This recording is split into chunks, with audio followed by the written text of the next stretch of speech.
As a business owner of an aquaculture company, how can you take the first step to be profitable and sustainable at the same time? That's what we're going to be talking about in these episodes.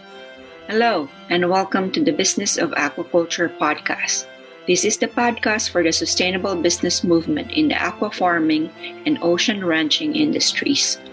This podcast aims to amplify the voices of entrepreneurs addressing the United Nations Global Goals, aka Sustainable Development Goals number 14, to conserve and sustainably use the oceans and the seas. Listen in to fellow business aquaculturists in their journey in this new model of food production of making their business sustainable and help the ocean's ecology while also making a profit all at the same time. Get inspired to learn how even small to medium businesses can make an impact to save the seas, leave a legacy, and have a better quality of life. One of our goals is you take away a nugget of wisdom that will help your business move from the Industrial Revolution to Business 5.0. Our vision is that of collaboration in the aquaculture industry. I'm Lourdes Gant, your host.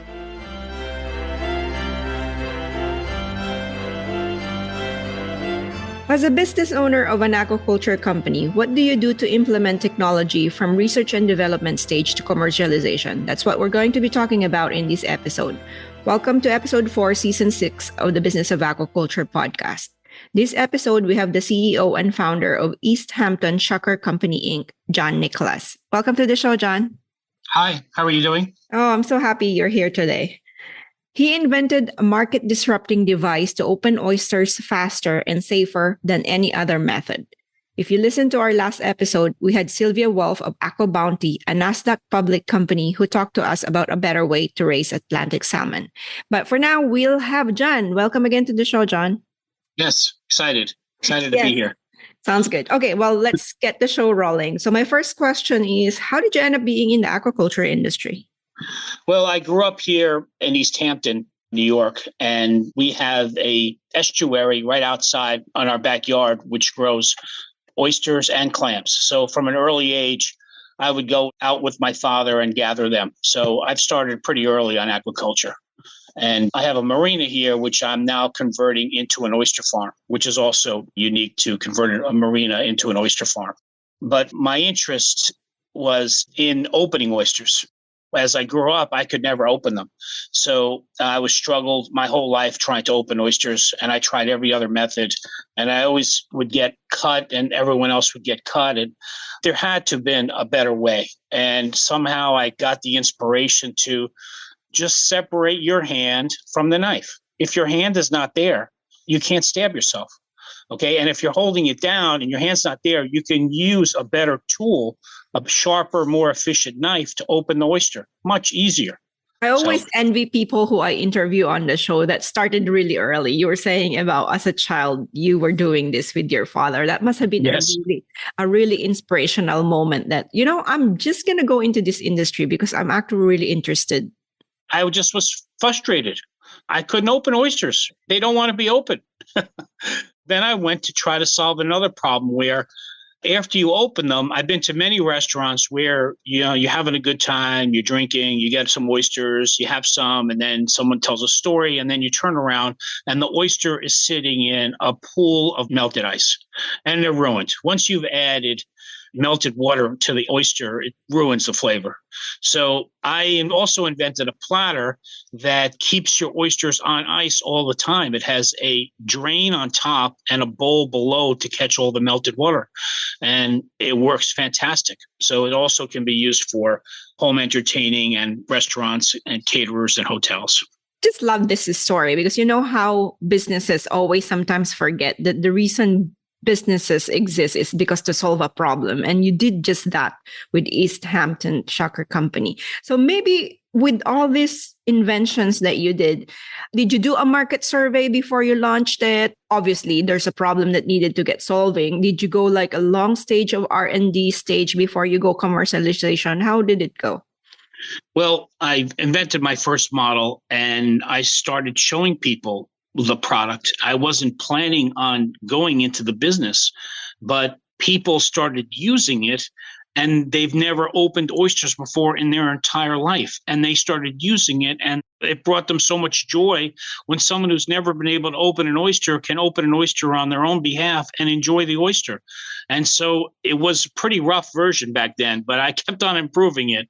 And it really has an impact on giving people joy, okay? Being able to open your own oyster without that burly guy in the mesh glove opening the oyster for you. You can do it by yourself. It's very safe. And one question I wanted to ask is because I think in our first conversation, I mentioned that we have like a Shucking oyster competition every time there's this shellfish festival that we hold here in British Columbia. So the whole story is around, who's the fastest, who can open the oyster. I'm not interested in that because I wanted to eat it without having to hurt myself, right? So what story did you tell people having to, in any introduction of an innovation and an invention, there's a learning curve before they can shift? Was it hard? Well, one of the main factors for my invention is to capture as much oyster liquor as possible. Okay. When you hand shuck, a lot of shuckers lose a lot of the oyster liquor inside the oyster. And they're then serving this oyster without the oyster liquor, and it really diminishes the product. It doesn't give you the full experience of having an oyster if you don't have any oyster liquor in there. Also, if you get served an oyster and it doesn't have any oyster liquor in it, just turn it back, send it back. Another factor is, a lot of shuckers, they mangle the oyster too when they try to cut the adductor muscle below, and it looks like scrambled eggs, and that's also not appeasing. So yeah, you can go real fast, lose the oyster liquor, and scramble the eggs. I mean, what sense is that? You're ruining the product. That's a really good point. I never even thought of that in terms of you're actually getting less product just because of the way it's so hard to open it. And once it's open, it's lost its natural state, really. If they open it by hand in a glove, they lose a lot of liquor. Okay. If they open it on a table with a towel, they lose a lot less liquor. Okay. With my method, you capture all the oyster liquor. You also don't damage the shell. And I also invented a special knife, both to open the oyster and to cut the adductor muscle. And I call that a shell blade. And that cuts the adductor muscle and flips the oyster over perfectly so it looks like a poached egg instead of a scrambled egg. Very good. Just very good. So how long have you been in this? I invented the products during COVID lockdown, the shucker. And I invented the platter recently and the shell blade knife very recently too. So it's just been trying to solve problems that I've been thinking about for a very long time. Sounds good. And which leads me to my next question. What are you seeing as future trends in the oyster farming sector? Obviously, one that you've invented is to make it easier for consumers. But what else are you seeing? What's your next invention, I guess? Well, we're working on a few really commercial units that will blow people away. I don't want to get into it now, but we don't have it fully patented, but it could become a real staple in every restaurant. It's an adaptation of our current version, but it will be incredibly fast. Okay. And will allow an oyster shucker that has to shuck for 8 hours. For example, many of these guys have to shuck day in, day out. They will not feel any strain whatsoever after their work shift. Also, our product reduces workman's comp claims. There's less injuries, there's less strain. The training period is very short. You don't need years of training. I can train someone in a very short period of time how to open oysters with our shucker and our knife. That's a really good point in terms of application for workman's compensation, WCB here in Canada, it's called, then because less workers are going to get hurt because it's more effective. Right. Yeah. Also for the restaurant, there are a lot of restaurants that want to serve oysters, but don't because they don't want to upset their current customers, because if they want to have a happy hour, all the orders come in at once. And if they got one shucker, that one guy can't open all those oysters. So you end up upsetting your customer base, which is the last thing a bar or a restaurant wants to do. So our product, you could line 5 of them up in the kitchen and train your whole kitchen staff how to open oysters. And for happy hour, everyone opens the oysters quickly, fast.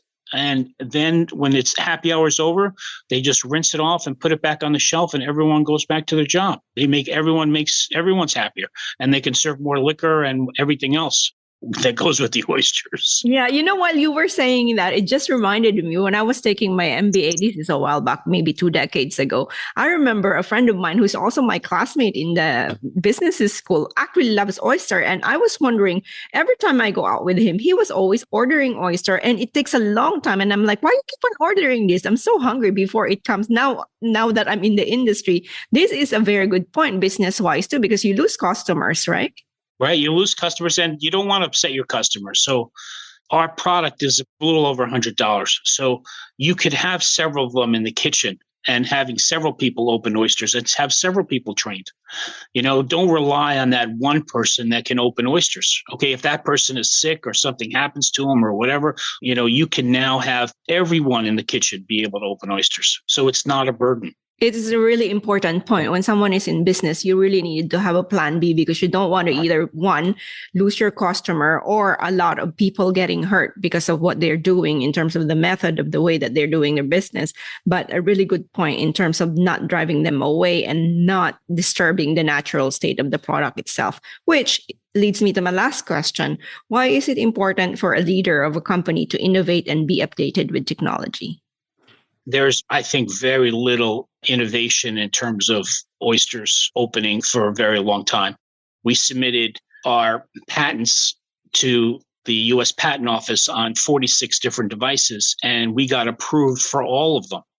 And there was nothing else out there that, some of you file another application for some other technology. It takes a long time to get it approved. We got ours approved very fast. There's nothing else out there. No one focused on improving the technology of opening oysters. That is a very sad, a statement, knowing that oyster is a really popular product in the shellfish industry. So do you think that it's because it's costly? What's the reason why nobody's putting more effort into this? I don't know. A lot of people get hurt opening oysters. You use a sharper knife. In France, they have a sharper knife that they use than here in these states. Also, there's an extremely high percentage of homes in France that open oysters. In the US, it's very low. And Canada, very low, like less than 1%. In France, it's close to 60%. So I don't know. There's a stigma of not being able to open oysters because they're hard and difficult and dangerous. So people here don't open them. I can't explain why. I'm hoping to change that. I think you already are. So are you fundraising right now then, now that you got some of your patents? Yes. Yes, I'm fundraising. I've raised $700,000 towards my product. And two things. One, I'm looking for additional capital for the next phase. I have 1,200 shuckers. I'm about to start selling them. And I want to move manufacturing here to the U.S. and Canada and Mexico. I'm looking for manufacturers here that can make the product. So if I'm looking for sheet metal bending and CNC work and plastic injection molding, and, if you're a factory that was interested in taking some of our products, please contact me. Please contact me if you're interested in investing too. Sounds great. Well, the biggest takeaway I have from our conversation is, again, it boils down to a business should solve a problem and make the method efficient so that you don't lose customers. Very, very basic in terms of what needed to be remembered, not these new tools, new way of thinking, but sometimes it has to be like a very old problem that just doesn't get solved. Well, thank you again so much, John, for being on the show. How can they get in touch with you?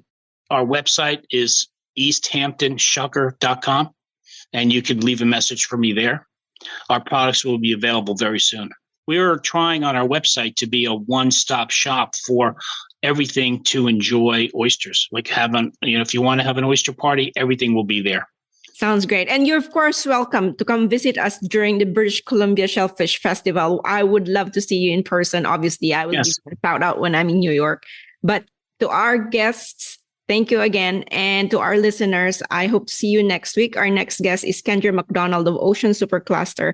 They are on a mission to change the way ocean business is done. Do leave a review of the podcast and share with us your biggest takeaway from this episode. Thank you again, John. Thank you. Thank you for listening, and I hope you are inspired from this episode. Do take a moment and share this with your friends and colleagues, and rate and review the podcast wherever you get your podcasts. I'd love to know what your biggest takeaway from this conversation has been. What are you going to do differently? Please share your thoughts across social media and tag us. For links and show notes for this episode, visit our website, www.sustainableaquaculture.ca/podcast. Thank you again. I hope you will join me on the next episode, and together we can help create a better business in aquaculture.